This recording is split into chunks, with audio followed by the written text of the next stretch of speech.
com diversão e muito amor. No último domingo eu questionei se estávamos testemunhando a SBTização da Globo e agora essa semana ganhou força mais uma vez uma especulação que já vem acontecendo lá desde 2020. Mais uma vez o nome da Eliana é cotado para ir para a Globo e apresentar alguns projetos por lá, como foi ventilado lá em 2020, também em 2021 e agora mais uma vez é trazida essa possibilidade. Vamos lembrar que a Eliana tem contrato com o SBT até o final de 2024, uma excelente relação com a alta cúpula, mais diretamente com o Silvio Santos, que foi quem descobriu ela para a televisão, e ela está no domingo do SBT há mais de 13 anos, né? Então ela tem toda uma história construída, é a única apresentadora nos domingos da TV brasileira e consegue manter a vice-liderança com folga já há mais de um ano e meio, se não me engano. Ela vence do Rodrigo Faro sistematicamente há bastante tempo e assegura esse segundo lugar. Tem um público muito cativo nesse domingo da TV brasileira que acompanha ela há muito tempo, né? É uma figura da televisão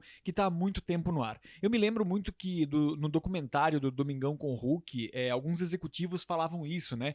Que quem melhor do que uma pessoa que as pessoas já conhecem há 20 anos para assumir o Domingo da Globo. A Eliana é mais uma dessas figuras que está há 32 anos na TV aberta, com muito sucesso tanto com o público infantil quanto com o público adolescente, que ela também comandou programas ainda na Record, e depois migrando para o público família, no qual ela já está há quase 17 anos, se eu não me engano, né, Nobari? Entre a Record no Tudo é Possível e o programa Eliana no SBT em 2009, naquela ocasião, não sei se vocês lembram, mas o Gugu foi a peso de ouro para a Record e o SBT contra-atacou contratando o Roberto Justus e a Eliana de volta para o casting para apresentar esse programa no domingo à tarde. As especulações que têm surgido agora dão conta de que a Eliana poderia ir para a Globo para assumir as Supermanhãs em 2023.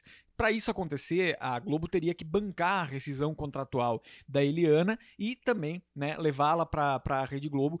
Pelo que consta, né, pelo que alguns colunistas de televisão têm trazido, a Eliana gosta muito de ter a liberdade editorial no seu programa e essa liberdade contratual de poder fazer as coisas da forma dela. Afinal de contas, ela conquistou esse direito com toda a sua competência na frente das câmeras e conseguindo migrar com muito sucesso do público infantil, do público adolescente para o público familiar de uma forma realmente muito competente, com muita entrega. A Eliana é uma figura que tem um carisma gigantesco. Eu, particularmente, tenho um carinho muito grande pela Eliana porque eu cresci assistindo ela. Ela tem uma função de animadora infantil dos anos 90 que é muito forte, mais forte do que a Xuxa, que na época estava apresentando os seus programas somente aos sábados, né? Então, para mim, a Eliana foi a Xuxa da minha geração, né? Teve todo um envolvimento que as crianças dos anos 90 tiveram com a Eliana, assim como tiveram com a Xuxa nos anos 80 e depois nos anos 2000. De toda forma, existem questões importantes da gente pensar quando a gente imagina a Eliana na Globo, por exemplo. Eu acho que a Eliana nas Supermanhãs da Globo, por exemplo, seria um grande desafio de carreira para ela, afinal de contas ela estaria migrando de um horário e de um dia muito consolidado na carreira dela, 17 anos, para uma outra realidade e um outro público. A gente viu recentemente que nem mesmo o prestígio de uma figura como o Faustão conseguiu fazer essa audiência migrar para a Band junto com ele. Teve uma estreia estrondosa lá em janeiro, mas depois a audiência começou a cair e agora fica estagnada entre 3 a 5 pontos, o que é um número muito pequeno, considerado o prestígio que o Faustão tem com toda a população brasileira e o quanto ele teve um hábito com as pessoas durante 32 anos na Globo. Vejam que é um movimento parecido de certa forma. O Faustão saiu do domingo e foi para o segunda a sexta à noite e não consegue manter o padrão de audiência ou nem chegar perto desse padrão de audiência que ele tinha na Globo. A mesma coisa pode acontecer com a Eliana, mesmo que o caminho seja inverso. Ela tem uma audiência muito cativa que espera por ela no domingo à tarde e ela poderia trocar isso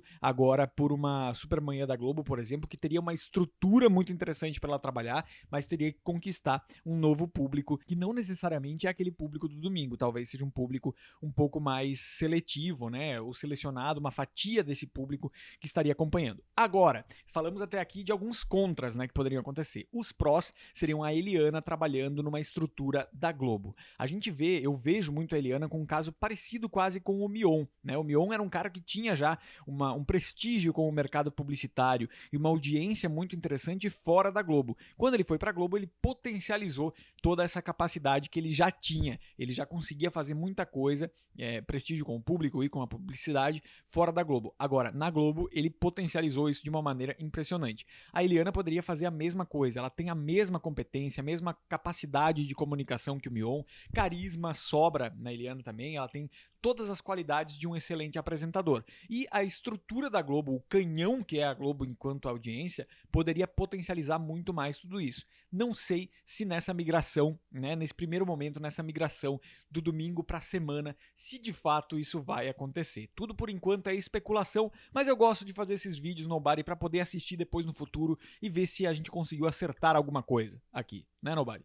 Vamos ver se isso pode acontecer. A gente vai continuar ligado por aqui nessa situação toda. Comenta aqui embaixo o que você acha. A Eliana deveria ir pra Globo ou permanecer no SBT, onde ela domina os domingos à tarde e é uma figura muito importante para a programação. Comenta aqui e a gente segue acompanhando tudo na TV brasileira. Um beijo e não se esquece que em breve tá de volta a segunda temporada de Agitando com o Júnior, o programa de auditório aqui da Rede Gessler de televisão, todo domingo, 8h30 da noite. Se você não sabe do que eu tô falando, vai aqui na playlist Agitando com o Júnior e você vai ver tudo que a gente aprontou na primeira temporada, né, Nobody? A gente volta em qualquer momento aqui com mais informações. Se inscreva no canal, ative as notificações, deixa o like e o comentário e a gente volta a qualquer momento. Um beijo e até, valeu!